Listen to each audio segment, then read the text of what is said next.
चलो बच्चों, आज हम एक कहानी सुनाते हैं। इसका नाम है गधे और बकरी। एक गधा है और एक बकरी है।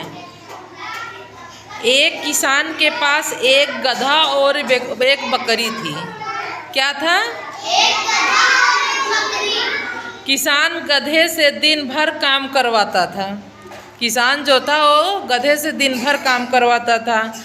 वहाँ बकरी सिर्फ दूध देने के काम आती थी। उसकी जो बकरी थी वो खाती थी और दूध देती थी, बस इसी काम आती थी। ज़्यादा काम करने के कारण किसान गधे को ज़्यादा खाने को देता था। जो काम ज़्यादा करेगा वो ज़्यादा खाएगा ना, उसको ज़्यादा खिलाया जाएगा, तभी तो उससे काम लिया जाएगा। हाँ, बकरी को भी खिलाया जाता था, लेकिन उससे ज़्यादा गधा बड़ा भी होता है। हाँ, यह देखकर बकरी को जलन होती थी। एक दिन उसने गधे की पिटाई करवाने की योजना बनाई। वो बकरी बहुत चतुर थी। उसने जलती थी वो गधे से ना।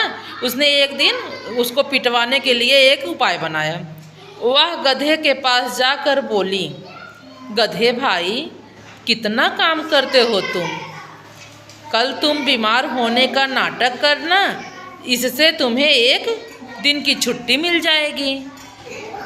क्या बोला उस बकरी ने गधे से? क्या कहा? कल बीमार हो जाना, एक दिन की छुट्टी मिल जाएगी। बकरी को लग रहा था कि गधे की बीमारी का नाटक देख किसान उसकी खूब धुनाई करेगा। बकरी को लगा कि अगर ये बीमार होने का नाटक करेगा तो किसान इसकी पिटाई करेगा। अगले दिन गधा बकरी की बात मानकर निढाल पड़ा रहा। किसान उसे वैसी हालत में देख वैद्य के पास ले गया। वो जब लेट गया, बोला मैं बीमार हूँ, तो किसान ने उसको मारा नहीं, उसको वैद्य के पास ले गया। तो वैद्य बोला, इस गधे को बकरी के दिल का काढ़ा बनाकर पिलाना पड़ेगा, यह तब ये ठीक हो जाएगा। वैद्य समझ गए नाटक कर रहा है, बकरी ने इससे कहा है या गधे ने बताया होगा वैद्य से। तो उसने कहा बकरी के दिल का काढ़ा बनाकर इसको पिलाओ तो ये ठीक हो जाएगा। किसान ने घर पहुंचकर बकरी को मार दिया और उसके दिल का काढ़ा बनाकर गधे को पिला दिया। किसान घर गया, उस बकरी को मार डाला और उसके दिल का काढ़ा बनाकर गधे को पिला दी। गधा ठीक हो गया। इस कहानी का क्या नाम है इससे क्या शिक्षा मिलती है समझे? इससे शिक्षा मिलती है, जैसी करनी वैसी भरनी। वो उसको पिटवाना चाहती थी ना, तो खुद ही मर गई। चलो, अच्छा लगा? ताली बजाओ। चलो शुरू। पापा ने रमन के लिए साइकिल खरीदी। रमन साइकिल चलाना सीखने लगा। कौन खरीदा साइकिल? रमन के पापा। एक दिन रमन साइकिल चला रहा था। सड़क पर एक कुत्ता सोया हुआ था। कौन सोया था? कहाँ पर सोया था? रमन कुत्ते को नहीं देख पाया। कौन नहीं देख पाया? किसको? उसकी साइकिल कुत्ते से टकरा गई। उसकी साइकिल कहाँ टकरा गई? कुत्ता जोर जोर से भौंकने लगा। कौन भौंकने लगा? कैसे भौंकता है कुत्ता? रमन डर गया। वह साइकिल छोड़कर वहाँ से भाग गया। उसके पीछे कुत्ता भी भागा।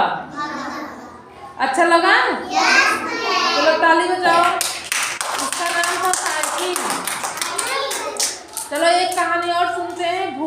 गेंद।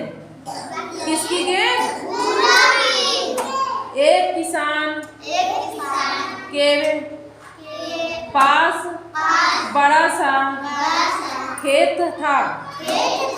किसके पास खेत था? उसने इस साल खेत में आलू लगाए।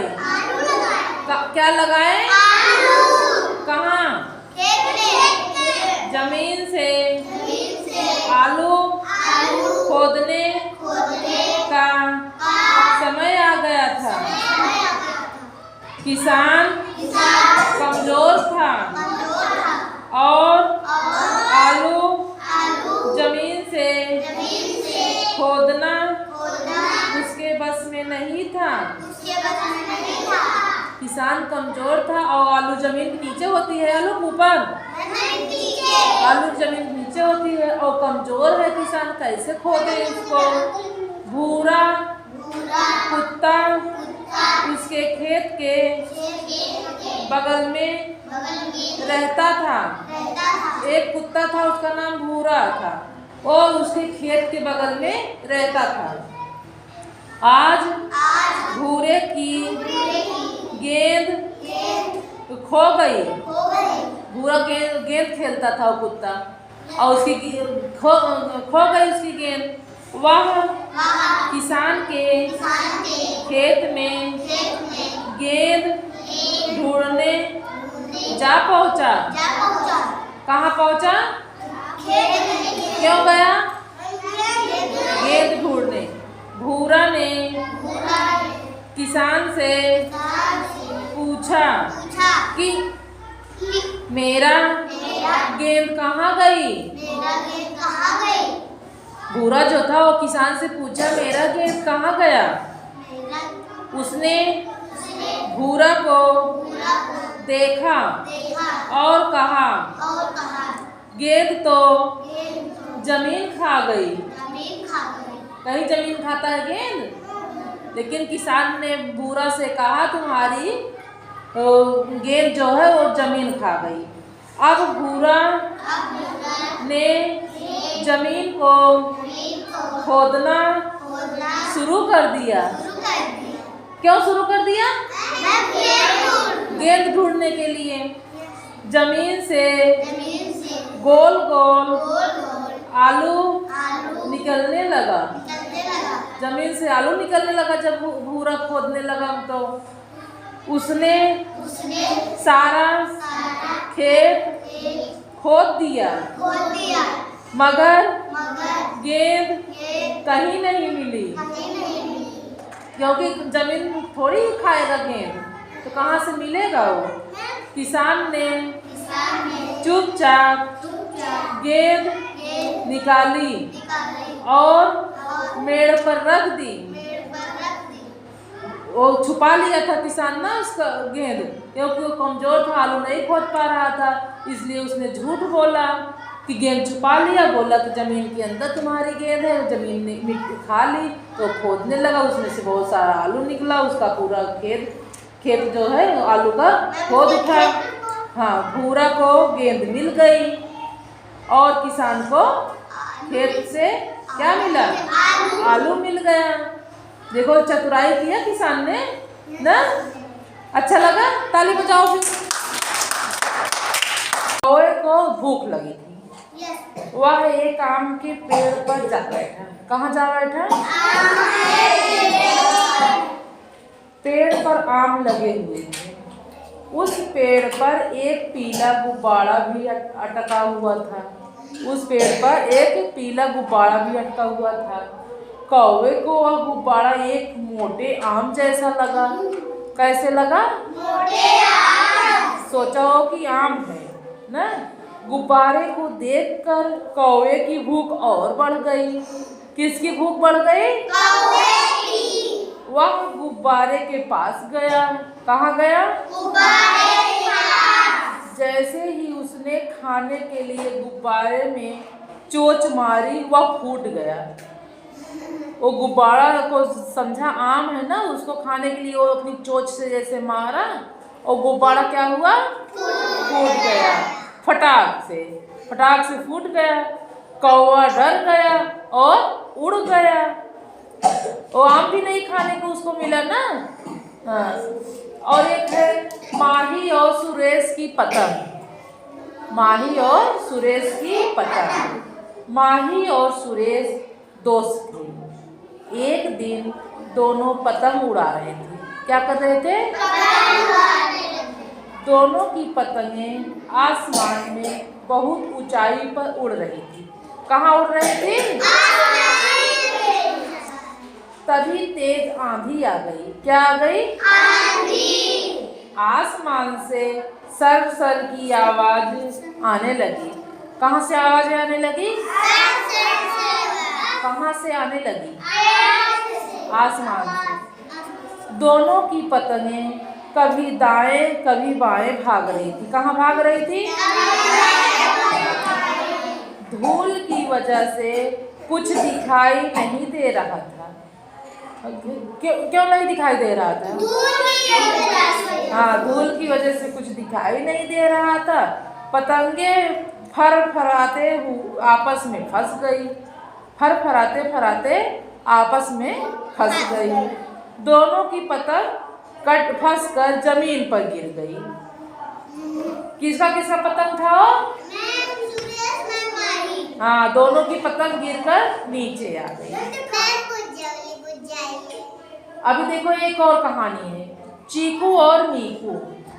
चीकू और मीकू गिलहरी साथ में रहती थी। ये दो गिलहरी थी, उसका नाम चीकू और मीकू था। चीकू मीकू का सारा खाना खा जाती थी, इसलिए मीकू बहुत परेशान था। कौन परेशान था? मीकू। हाँ, परेशान रहती थी।